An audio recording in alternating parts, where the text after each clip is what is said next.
wild and untamed. Oh, it's Spider Hat. Beware his kiss, his pleasures unnamed. Yes, it's Spider Hat. Sitting so pretty, way up on John's head. One move of his big spider arms, and brother, you're dead. Oh, Spider Hat, yes, it's Spider Hat. You can't escape his wrath. You're on his evil path. He's on you, his name is Spider Hat. Spider Hat, Spider Hat.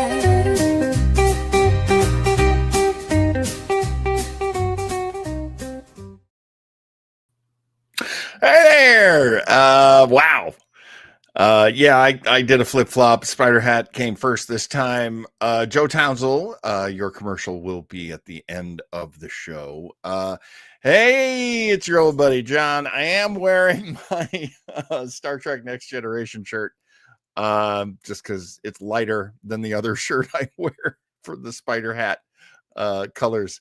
Spider Hat is he's getting a little sad. He's getting a little sad because he's going to miss Thursday nights, but he will be in his own videos released on the YouTube channel. So if you are liked and subscribed, if you're subscribed to Weber Internet Thingy on YouTube, you will continue to get Webo Mystery videos. They will not be live. The live show will move to Sunday. That will be done by Joe Townsend and I. Hi, Joe. Hi, everybody. The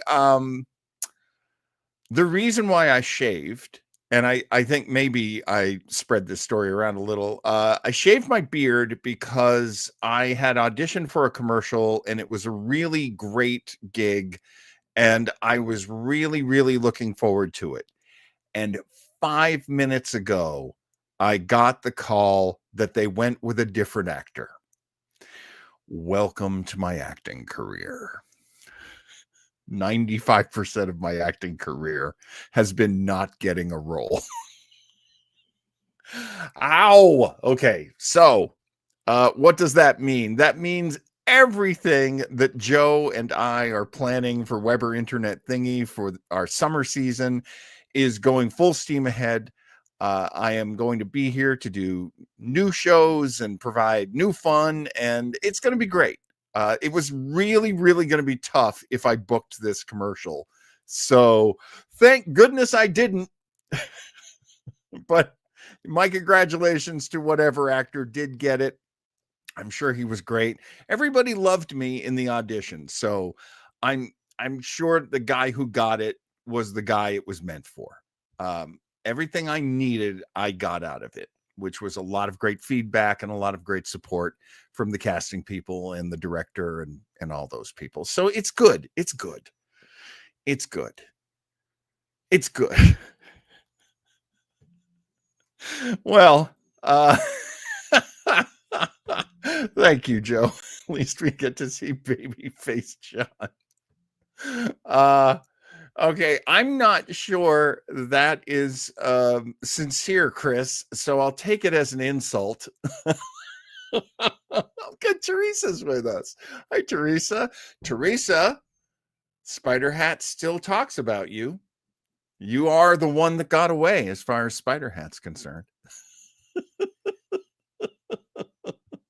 No, do not boycott the product. It's a really good product. Spider Hat is caressing the smooth cheeks today. He does enjoy it. I won't lie. He does enjoy it. And my dog won't stop licking my face because I think she's trying to encourage the whiskers to come back out. I'm so glad I get to hang out with you guys. It really is a tremendous compensation. And hey, tonight is going to be fun because we're going back in time to listen to an old time radio show that was so successful and such a big show it only lasted for just over 2 years. How could that be? Well, as you know, television was really big and expanding in the year 1950. So this show, which debuted in late 1947 and still was, it was a pilot episode, and then it got picked up on a very small level with another actor playing opposite Lucy, and they hadn't gotten a sponsor yet, and the names were still different on that version of the show. So really, there are about 2 years where the show existed as we will hear it tonight.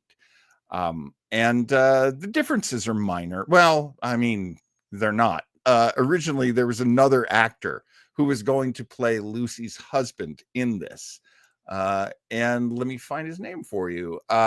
He was great. They loved him. His name was Lee Bowman. Lee Bowman was not available to do the series. He was already working on something else. So they came up with the actor Richard Denning. Richard Denning is so cool. Oh my gosh. Very quickly, Richard Denning. Have you ever seen Creature of the Black Lagoon? Well, Richard Denning played like the main scientist in that. He played Dr. Sorry, I'm searching for it. Dr. Mark Williams in 1954. So after he no longer was working with Lucy in this show moving to TV, which it kind of did, he went on to do 100 movies. You've seen him in everything, but a lot of them were sci-fi. Unknown Island, Target Earth, Day the World Ended, Creature with the Atom Brain, and The Black Scorpion. He was also in really good movies. He was in Affair to Remember with Cary Grant. He was in so many movies. Richard Denning is a fascinating guy. And I got to tell you, as a comic actor, he's not a black belt, but he's certainly a brown belt. He's very funny and very good. But he played all these very serious roles afterward, and that's kind of exciting too.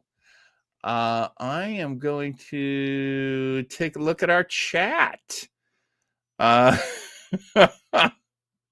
Lots of great discussion about my clean-shaven face. Oh, good. Raphael's air conditioner is working. Thank goodness, because he's not a young man, and it's very, very hot in New Jersey, and we were very concerned about you, Raphael. Oh my gosh. Raphael says Dennings was the governor in the original Hawaii Five-0. He was listed as a series guy on Hawaii Five-0. That's what it was for. Dependable lead, says Scott. John Agar without the anger issues. Richard Denning is delightful in this show, as is our girl Lucy. Now, I will just very quickly give you this little narrative, and that is we accidentally this past Sunday started this huge story, which I wish I'd done on purpose. I wish I'd thought of this, was to tell you the origins of My Favorite Husband. My Favorite Husband was the result of a writer, and her name is Isabel Scott Rorick. She was writing for, get this, the Junior League newsletter. I barely remember the Junior League. Do you remember that? Like, my parents were, they had friends who were in the Junior League when I was a little kid. But apparently in the newsletter, Isabel Scott Rorick wrote these short stories about this married couple. They were called the Cougats. Now, I know that's very, very confusing, because the only Cugat anyone knows is Xavier Cugat, the Spanish musician. One of the greats, by the way. God, I love Cugat. That's fantastic music he does. He actually sued. He sued this show because when they started My Favorite Husband, it was George and Liz Cugat. And he sued, and he was like, come on, that's my name, cut it out. and they had to change it. Actually, the sponsor wanted them to change it anyway. Their first sponsor was Jello, Jello, and they insisted that the last name be changed to Cooper. How very white of them. It's fine. George and Liz Cooper. George is the new name, of course, Jim from the previous script that we heard. We heard this last Sunday, and I will rewrite the description for this video so that you'll be able to see the other video we did. So I'll include a link, because the other video was the movie based on these stories, Our Husbands Necessary, that on the movie screen was two completely different people. Oh my gosh, what was his name? I should remember that. Too ethnic. Exactly. Exactly. Diana says the kids whose parents were in the junior league were kind of mean, at least at my elementary school. Yeah, I kind of got that feeling too. The movie starred Ray Milland and Betty Field. It was called Our Husbands Necessary. The radio adaptation we listened to this past Sunday was Our Husbands Necessary, but it starred George Burns and Gracie Allen. Now we've gone full circle. We're back to Lucy here. Lucy is chosen for this job. Now, you got to remember, Lucy did every kind of movie. She did Broadway shows. Probably nobody had as bad luck a run as Lucille Ball or me, because she would get cast in things and then they would get canceled, or they would, lose their financing and get canceled. She had so many almosts in her career to be either a movie star or a Broadway star. And I love this phrase, snake bit. There was just some bad luck. There was some yips. There was some snake bit nature to her career until she did My Favorite Husband. Now, this wasn't her script. This wasn't anything she was trying to do, but there was this tremendous writing team on it. And they came to the forefront and were absolutely fantastic. And that would be Bob Carroll Jr., Madeline Pugh, and Jess Oppenheimer. You, of course, recognize those names because they went on to create I Love Lucy. As a matter of fact, I Love Lucy only exists because Lucille Ball wanted to work with her husband, Desi. It's said because Desi was always on the road playing, and he was not allegedly a faithful husband. So the easiest way to keep track of him was get him a regular job on television. That was Lucy's way. That was how she figured it. It was huge that she was able to do that because CBS was the network, and they did not want to have what they considered an interracial marriage, an interracial marriage on television. But it was the real marriage that Desi and Lucy had, and just turned into a comedy. So that ended up being what they brought to I Love Lucy. But it never, ever would have happened had not this radio show been so successful.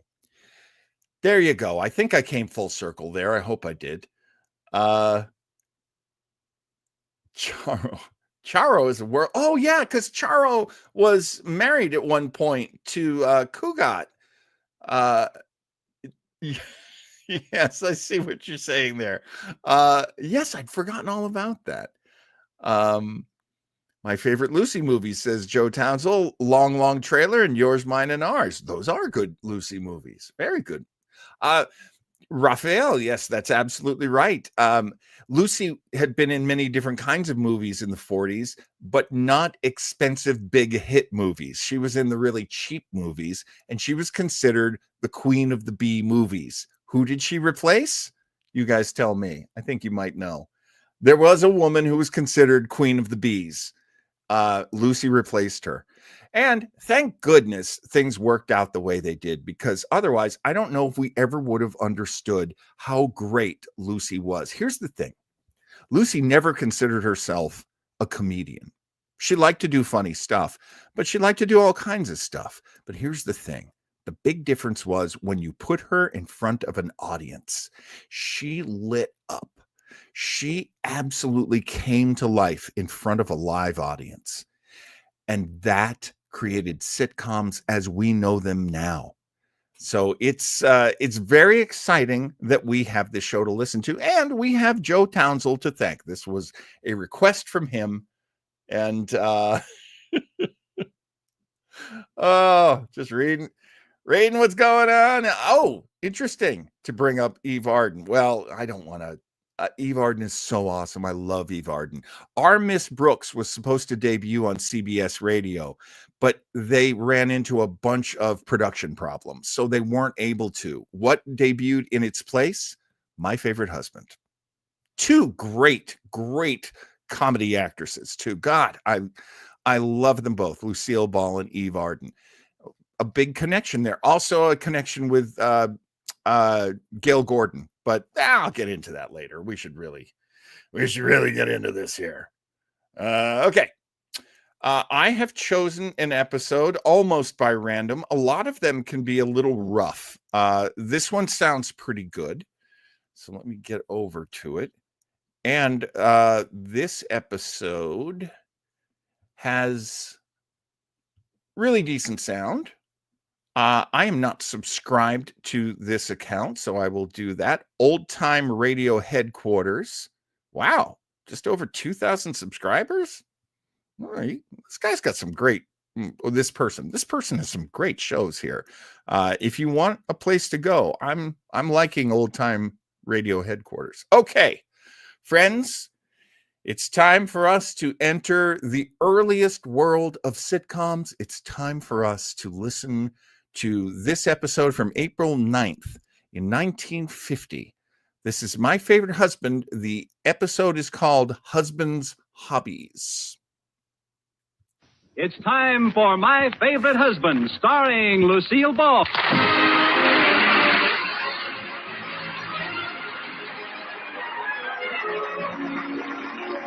Yes, it's the Gay Family series starring Lucille Ball with Richard Denning as Liz and George Cooper. Two people who live together and like it.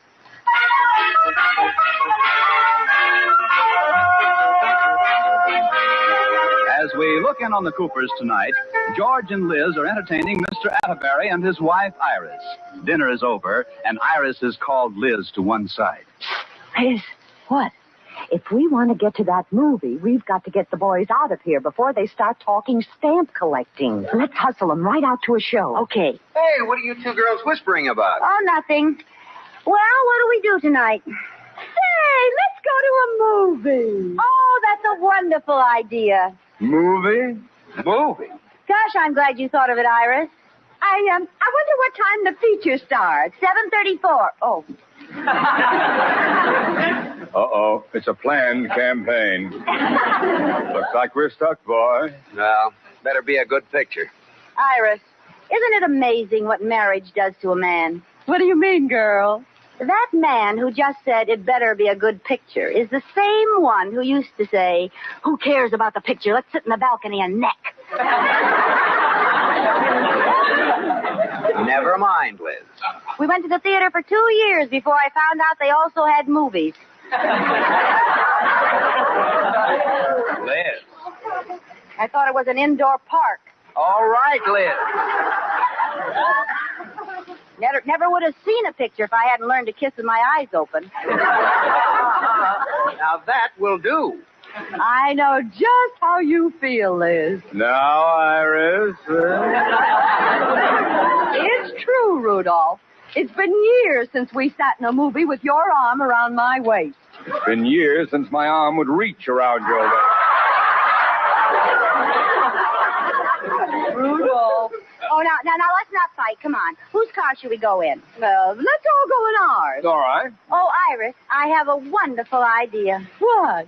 Well, it's pretty revolutionary, but just for a change, you sit in front with Rudolph, and I'll sit in back with George. You mean each sit with our own husband? Well, it does sound silly, doesn't it?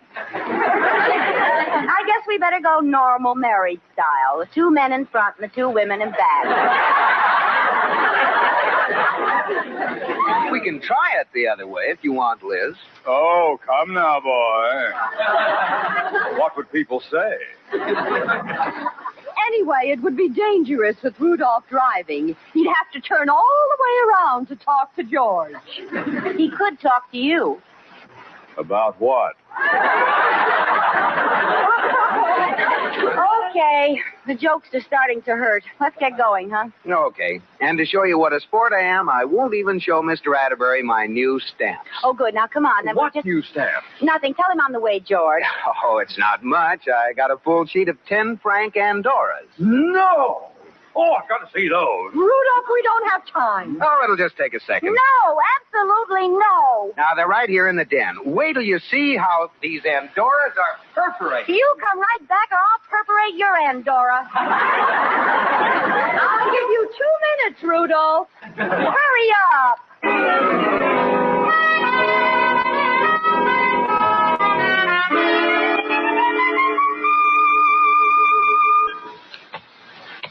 I'll go down with 3. Oh, darn. I was just getting ready to gin. What's the score, Liz? 15 games for you and 22 games for me. What time is it? 1:30. And they're still in there. Oh, Iris, this is disgraceful. We're playing second fiddle to a stamp collection. Yeah. We don't have hubbies. We have hobbies. And when they come out, I know just what they'll say. Well, I thought you girls wanted to go to the show. Why aren't you ready? If I hear that once more, I'll scream. Oh, you're a lucky man, boy. Well, it is a nice collection. See, that didn't take long, did it, Liz? No. Well, I thought you girls wanted to go to the show. Aren't you ready? She said she would, too. What's going on here? George Cooper, have you any idea what time it is? It's 1:30. 1:30. No! Yeah. We've just been sitting here. You don't care what happens to us. Oh, yes, we do. Oh, certainly. I've always told you I wish you felt the same way about stamps that I do. Oh, we'd love to have you girls share in our hobbies. Yes, we'd be delighted to welcome you as fellow philatelists. Well, you don't have to get nasty about it. He's talking about stamp collecting. It's called philately. Well, philooey to philately. Who cares about those stale bits of colored paper? Now, why fight about it? We've missed the picture. Let's go down to the corner and get a hamburger or something. Yeah, I'm hungry. Well, I don't know. It's 1:30, and George and I have to get up at 7 o'clock. Tomorrow's Saturday. Well, I know. We're going to play golf. Another hobby rears his ugly club head. Well, Iris, aren't we selfish? First, we want to cut into their stamp time by going to a movie. And now we insist on going out to eat when they need their sleep to play golf. Aren't you ashamed? I wish I were dead. Lotus Bud. I think you're being very unreasonable, Liz. Oh, I'm sorry. Iris, why don't you and I make a little seat with our hands and carry Mr. Atterbury to the car to save his strength for golf? Now, wait a minute. Oh, it's a good idea. Up the daisy, Rudolph. Now, cut that out. Quick, I get the idea. Lay off me, will you?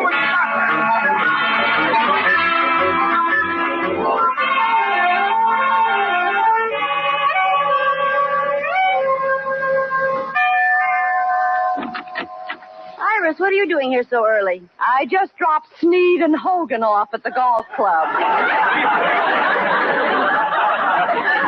I thought this would be a good time for us to have a council of war on this hobby business. Yeah, come on in. I've been thinking about it, too. They either gulp us to death or stamp us to death. Disgraceful. Well, what are we going to do about it? Hey, I heard of an old Indian cure. You let your husband smell the smoke from a burning stamp collection. Oh, no. I tried to get rid of George's stamps once. You want to get killed? Was he mad? Wow. And there was nothing to get mad about. I wasn't wasting his stamps. I was using them to mail letters. It was very very considerate. Yeah, I didn't even touch the new ones. I was only using the real old ones. Pardon me, Mrs. Cooper. May I say something? Sure, Katie, what is it? Well, I don't think you can do anything about the stamps. But as an ex-member of the Golf Widows Society, I could make a suggestion. The chair recognizes Katie. Well, my first husband, Clarence, used to play golf every weekend. And one Saturday afternoon, my brother stopped in to see me and left his cigar in the ashtray. When Clarence came home, I told him about it. And he never played golf again. Why not? I don't have a brother.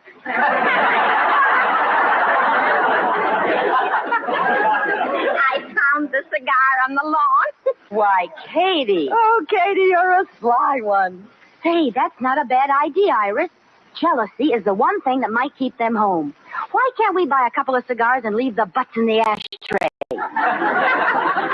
Well, in the first place, both our husbands smoke cigars. Neither of them has smoked a cigar since New Year's. They made a resolution. Well, in the second place, to become a butt, a cigar has to be smoked. Oh, it does? Yeah.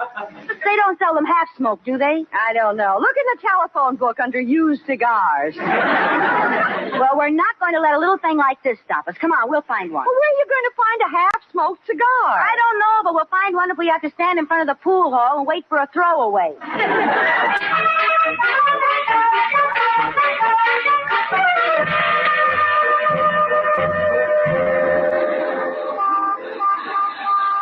Oh, Liz, this is silly. We'll never find a cigar. I've got a stiff neck from looking down so much. Well, keep looking. What are you walking so funny for? Huh? Oh, I guess I got this way from walking with one foot in the gutter. Liz, listen. Let's buy the cigars and ask somebody to smoke them for us. Well, all right. Oh, wait, look. Getting out of that car. A cigar. Liz. Huh? It's got a man attached to it. I know, but he looks like he's almost finished. Come on, let's follow him. Liz. Well, he's going to throw it away. Oh, no, he's taking another puff. Oh. What a cheapskate. Look how short he's smoking it. He could leave a little for us. There, he's throwing it away. I'll get it. Liz, at least wait till it hits the ground. Well, okay. Now, go get your cigar. He's gone in that building. You wait here. Oh, no, you don't. I seen that first.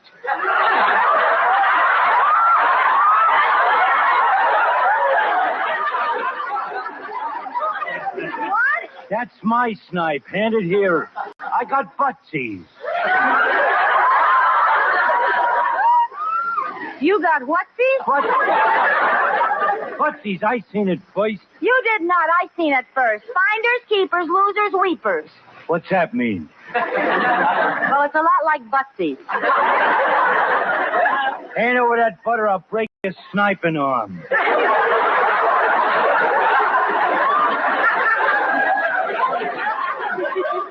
I'm not afraid of you. Help! Robert! This same fight my butt!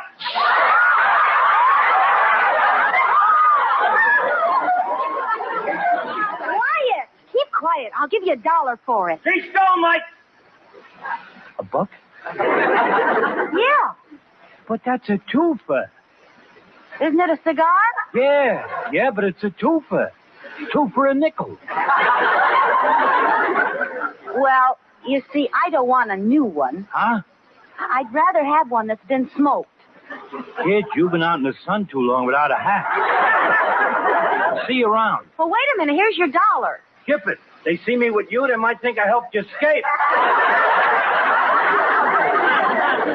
Liz, did you get it?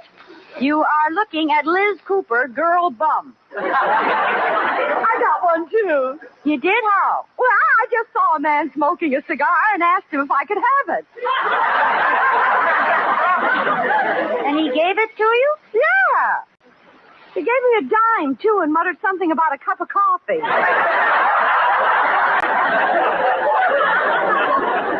Oh, fine. Well, come on. Let's go plant these cigar butts in our living room. Okay. Pardon me, ladies. Could you give me a light?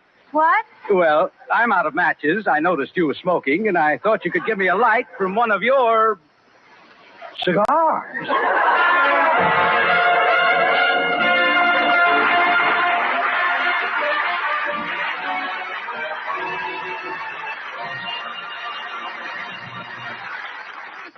Hi, honey, I'm home. Oh, I'm in the living room, dear. Phew, what a day. I'm bushed. I think I'll go up and take a shower before dinner. Wouldn't you like a piece of candy before you take your shower? What? There's some real good candy over there by the ashtray. No, thanks. I'll just take my Well, shower. a new magazine came today. It's right over there under the ashtray. Liz, what are you driving at? Do you want me to take my shower in the ashtray? Well, no, it's just that... Hey, and why don't you clean out that ashtray once in a while? Hey, wait a minute. How did that cigar get in there? Cigar? Liz, who's been smoking cigars in my house? You have. This isn't my brand. It's a cheap cigar. Liz, is there another? Another? You don't know the trouble I had with this one.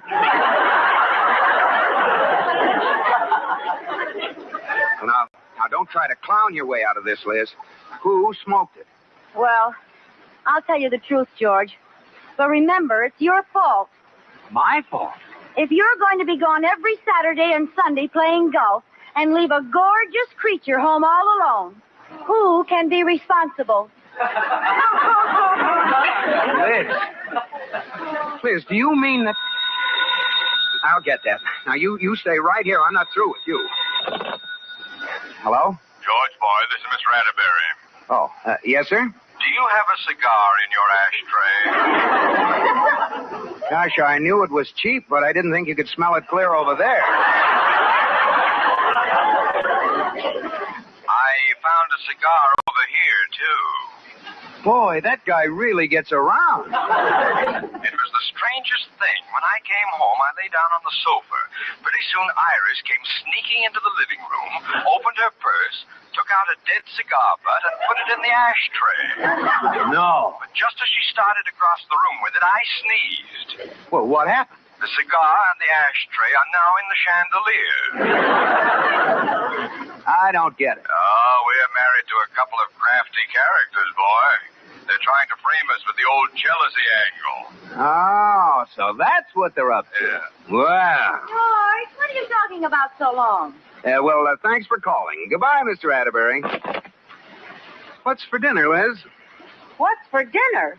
George, have you forgotten our terrible domestic crisis? No, but I've been thinking it over, dear. I play golf on weekends. You're entitled to your fun, too. What? All right, George, it's on your shoulders. You know the old saying, when the cat's away. Yeah, the mouse will plant phony cigars in the ashtray. It was not a phony cigar. It was a real one, and a real man was here, and how'd you find out it was a fake? Iris forgot to check the sofa before she set the scene. Mr. Atterbury saw all. Oh. Well, I'll take my shower now, and then I better nap. I'll need my strength for golf tomorrow. Oh, go stick your head in a sand trap.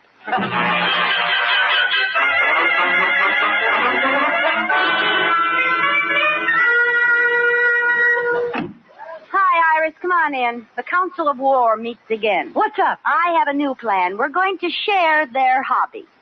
If we can't get them to stay home, we're going to go and play golf with them. I call it Operation Stinker.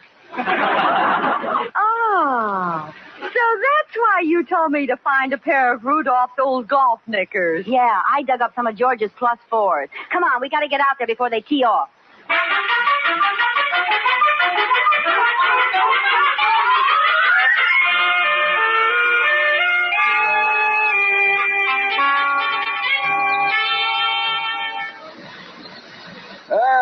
Nice day for golf, eh, George? Beautiful. I hope we find someone to fill out the foursome. Well, I sent the caddy into the clubhouse to look. If he doesn't find anyone, we'll go as a twosome. Oh, here he is. Oh, any luck? Oh, yes, sir. I found a couple of members looking for a game. Here they come now. Oh, I hope they're good players. Yeah. What are they wearing? Oh, gad. Bloomers. No, +4s. Ones on the left look more like +8s. Oh, no, it's Iris and Liz. Quick, boy, pretend we haven't seen them. Go ahead, tee off. Now, Patty, give me a club. Never mind, just throw a ball down and kick it.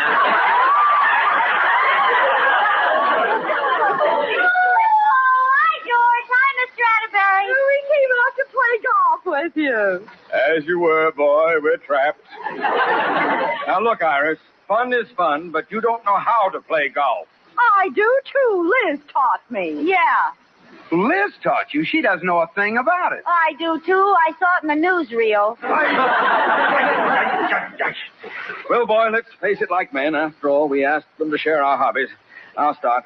The club, please, Caddy. Hey, yes, sir. All right. Now, a little courtesy, please.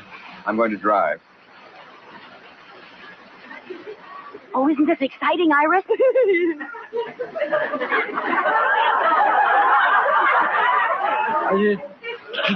What did he stop for? Please, Liz. He wants you to pay attention while he drives. Why, the big ham. Liz, I would like to drive. Well, what's stopping you? I was afraid my swinging would interfere with your conversation. No, go ahead. You don't bother me. Liz, to put it politely, shut up when someone is driving. Ooh.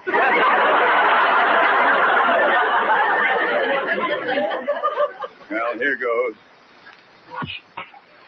Nice shot, Mr. Atterbury. I didn't see it. It's out there. Now, quiet, please. I'll drive. Right down the middle. I didn't see it. Neither did I. They're just making it up. Which one of you cares to go first? You go first, Diedrichson. All right. Hand me the club. Is it all right to stand like this, Rudolph? Don't ask me. I didn't see the newsreel. You look great, babe. Go ahead. All right. Here goes. Quiet, please. How far did it go? The ball or the club?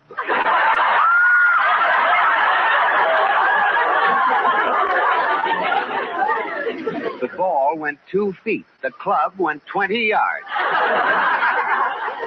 Don't be a fool, Iris. Play the club.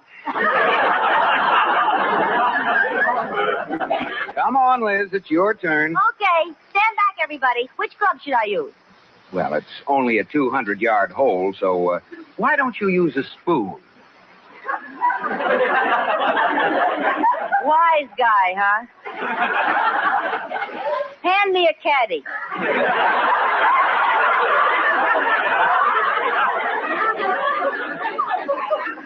Before this goes any further, here's a driver. Okay, here I go. Where'd it go? Where'd it go? I can't see it. Look down. Who put that ball down there? You did. You haven't hit it yet. Oh, well, here I go. Well, here I go. Well, here I go. Not even close. Am I getting warm? If you are, it's from the exercise. Liz, you see that green plot of grass way down there? Uh-huh. Yeah, well, now try to put the ball on it. Put the ball on the green. Here I go. I hit it! I hit it! Where did it go? It's going into the woods. No. It hit a tree. It's bouncing out. It's going into the trap. No, it hit a stone. It's going into the water hole. No, it isn't. It's rolling across the bridge. Gad, it's on the green. Come on, everybody. Let's see how close it is. All right. Oh, there it is. There's the ball. It's just a couple of feet from the flag. Liz, you almost got a hole in one. A hole in one what? Oh, no. Liz, you see this green? Yes? Well, there's a little hole right in the middle of it. You're supposed to put the ball in the hole. Oh, you wouldn't tell me that back there.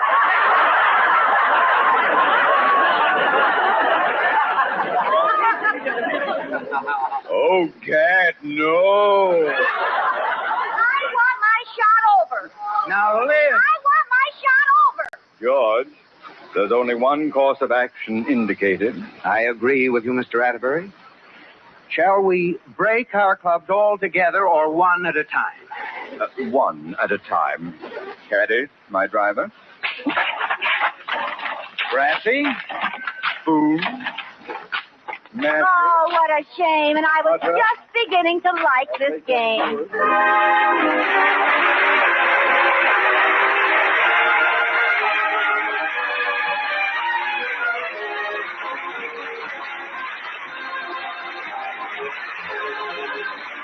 My Favorite Husband has been presented through the worldwide facilities of the United States Armed Forces Radio and Television Service.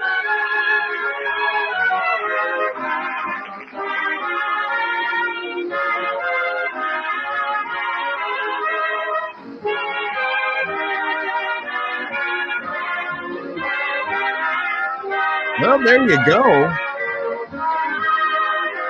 That is a typical episode of My Favorite Husband, and I say that as in they were all very well written, as you can well imagine, since a lot of these people, Forces Network, Europe. a lot of these people were responsible for I Love Lucy. So there you go, the secret origin of I Love Lucy. That is a Teresa Secord gatekeeping golf. Chris says Lucy was being Lucy. I love it. Yes. And I've got to say, I just read that today, that what everybody had thought was missing from her performances, certainly not the people who put her in plays, and lots of people did, but the plays just didn't do well. But everyone knew that Lucy in front of an audience getting laughs, she had a second, is that what I want to say? She had an extra sense of timing and letting the audience laugh and letting the laugh die down and then hitting them again. But of course, these are great writers as well. And Liz, my eye, that was Lucy Ricardo, says Joe. I know, Liz and Lucy, the McGillicuddy sisters. So yes, I totally agree. Diana Brody, great nostalgia. I agree, Raphael. It's a brilliant show. Look, radio gave us so many things first. We always think of sketch shows and soap operas and sitcoms as being created for television, but of course they were created for radio first. And a lot of what went on television was inspired by radio, because radio was the broadcast medium. It was the very first. It presented people with a huge variety of shows, and it appealed to a mass audience, and TV just followed the way. There are so many stage media, stage genres that launched it as well. That should also be given credit. When My Favorite Husband debuted, there was actually a there was a critic in Billboard who said this show is nothing more than a tired rehash of the now familiar pattern set by stage and movie series Claudia and David. Never heard of it. And I've heard of a lot of stuff. Any of you ever heard of Claudia and David? It was already considered pat. It was already considered a, kind of a done genre. But that just goes to show you, because I don't have to tell you what a huge television hit I Love Lucy was. Joe Townsend says, interesting, the cleaning lady didn't make it over to I Love Lucy, although Lucy got a maid once. I don't know what the thinking was on that now that I think about it, because Katie always gets laughs. This is probably one of the episodes where Katie has gotten the fewest laughs. But I did want to tell you a story that my wife and I were part of a in the Screen Actors Guild. They would do a show every quarter out at the Gene Autry Museum in Glendale, and anyone in the union could audition. And so my wife Leslie and I auditioned to be George and Liz Cooper. Is there a copy of it? No, they would not allow it to be audio taped because that was how they maintained their agreement that they are the union after all. They want to protect everybody's work.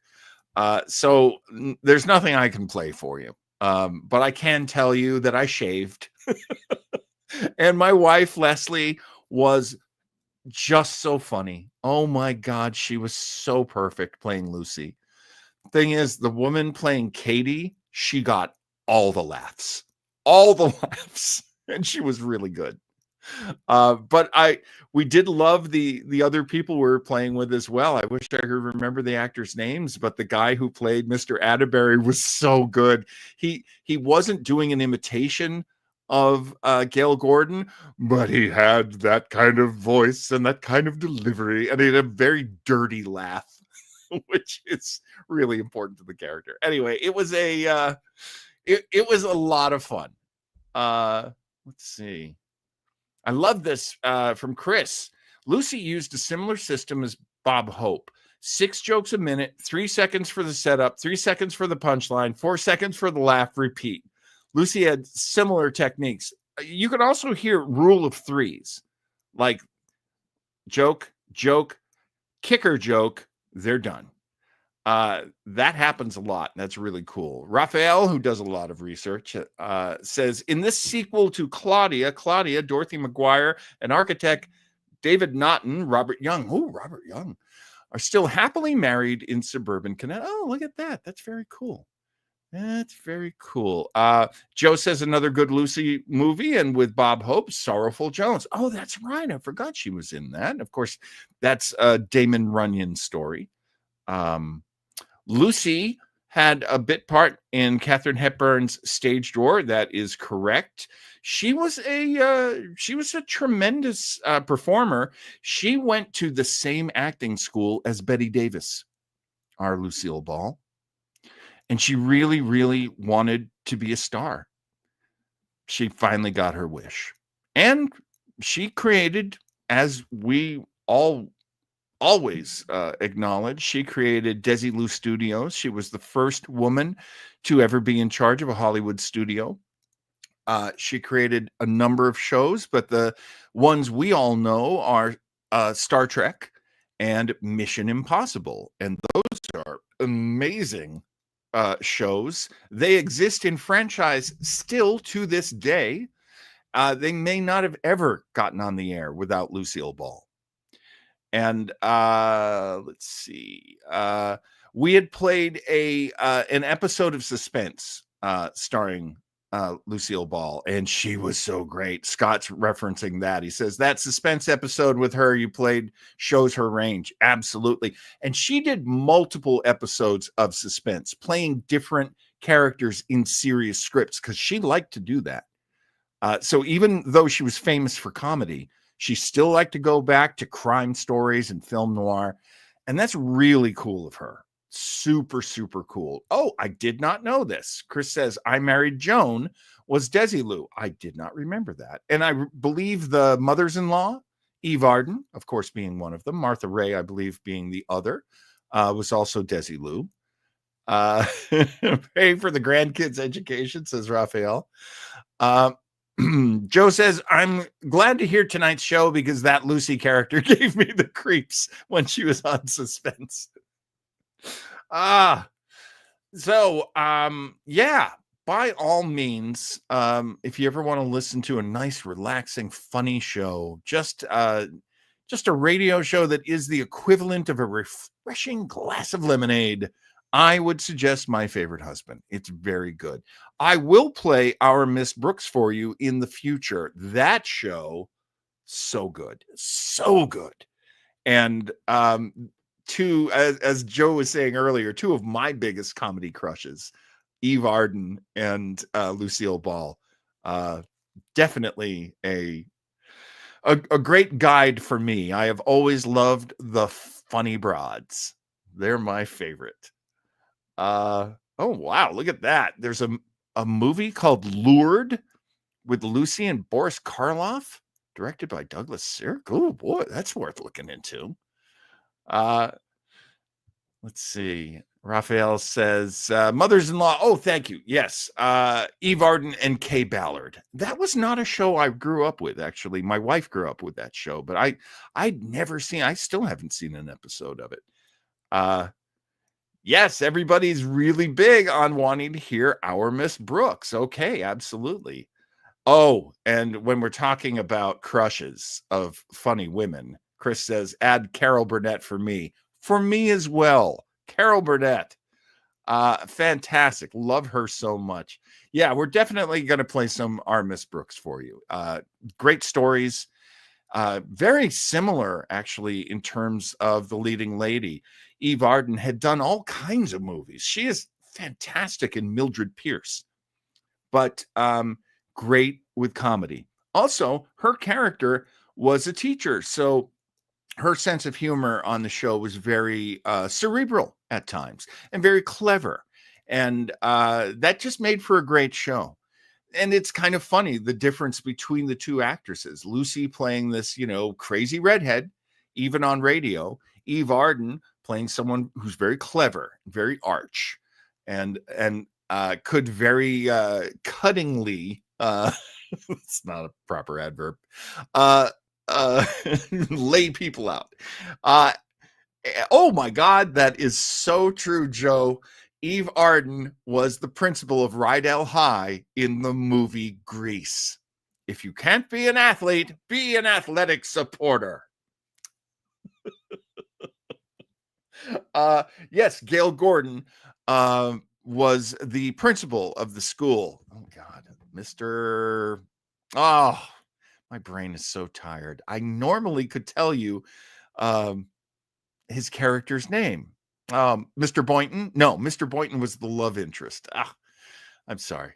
It's like we've lost the road. We've been four-wheeling for half an hour now. I don't even know how to find us back to reality. What is happening next week on Webo Mystery? Well, next Thursday night will be the final Thursday night Webo Mystery. That's it. That's done. Webo Mystery will then become a weekly, at this point, it's weekly YouTube show that I will upload.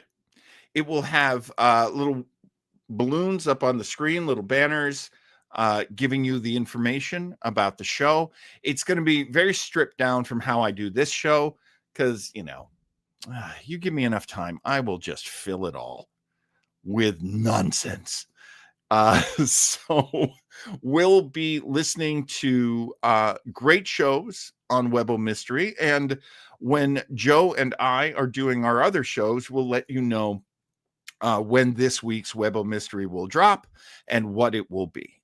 And it'll be a lot of fun. And Spider Hat will be joining me for that. So Spider Hat still has a job, everybody. Don't be afraid that he's being put out to pasture.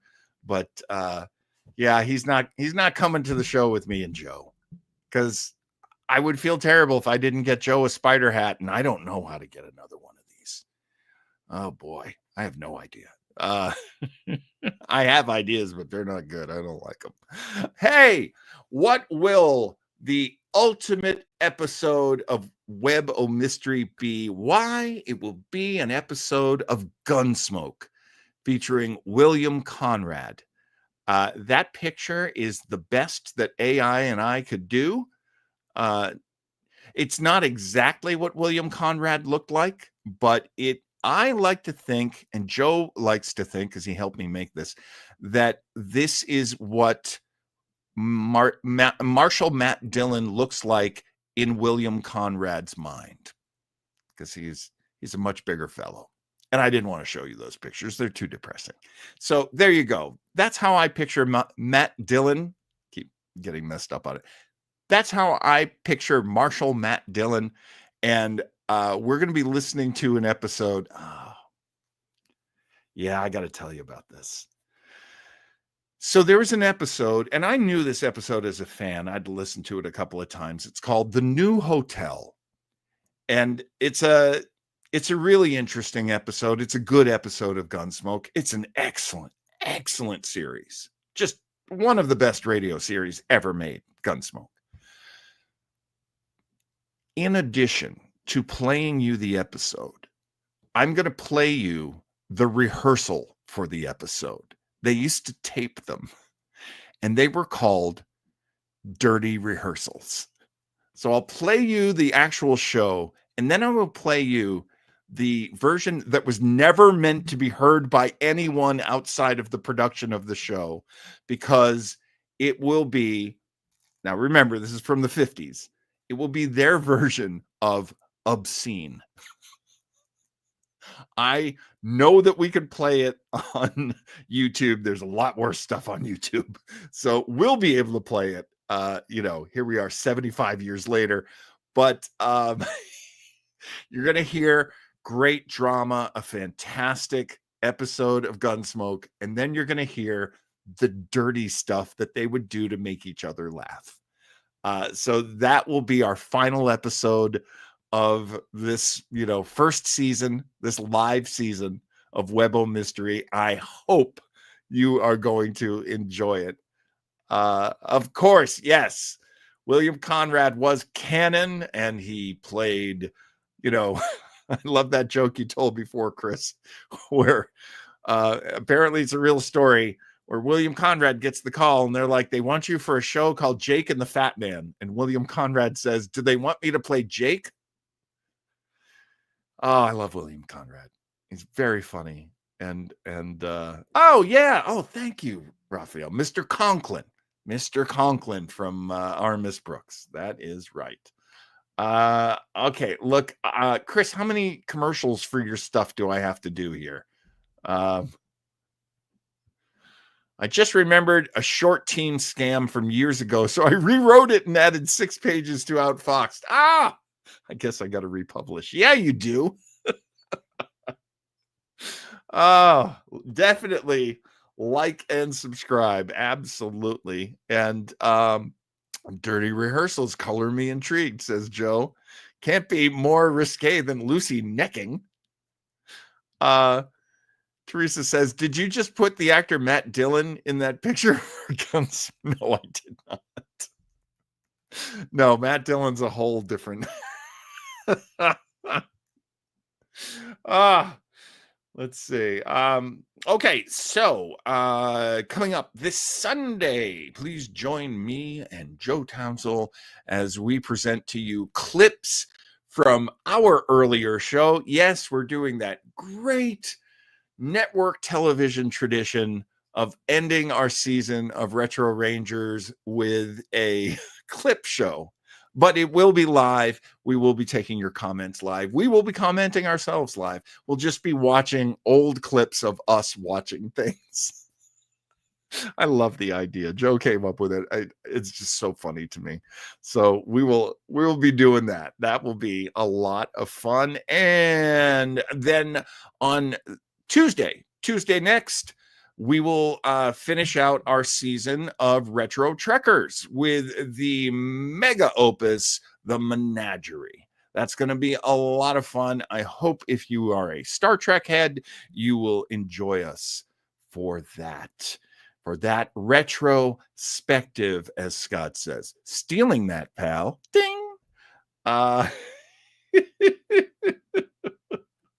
What was the tagline of your recent audition, John? Let's see. I'm not sure I should say anything, but I will say there is no, is there a tagline for it? I don't think there is. Basically, it's a product that is a soda pop that a doctor might have made, and it's not salt. But somebody else got the gig. I hope he enjoys the money. Always a great chat. We have a wonderful little family. We do. I appreciate you guys being here so much. Thursday nights are going to turn into our recap and review night for Strange New Worlds on Paramount Plus.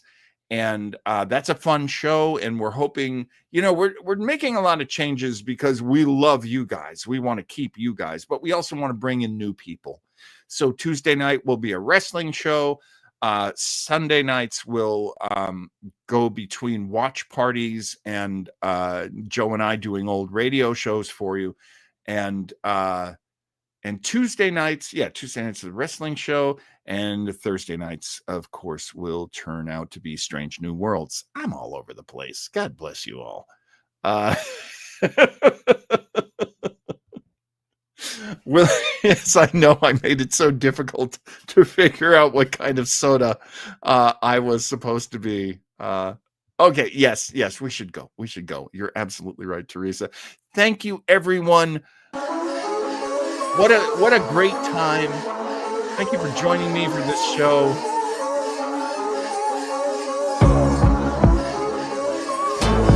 And come back for Gunsmoke next week.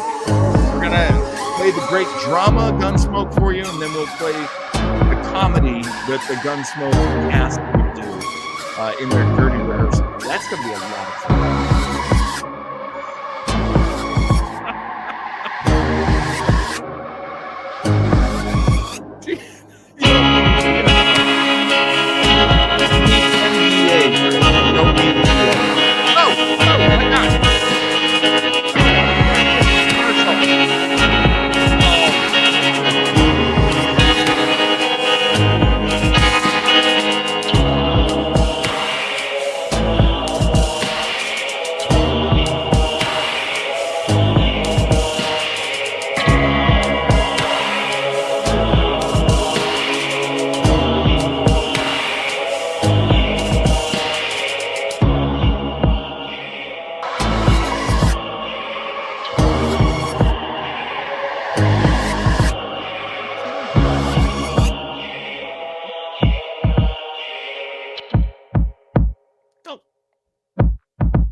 Sorry. I've forgotten how. Dark and bizarre, bizarre and dark, dark and bizarre. You ain't leaving with all you brought, hopeless and helpless, chained to a wall. The blade's getting closer, the open grave.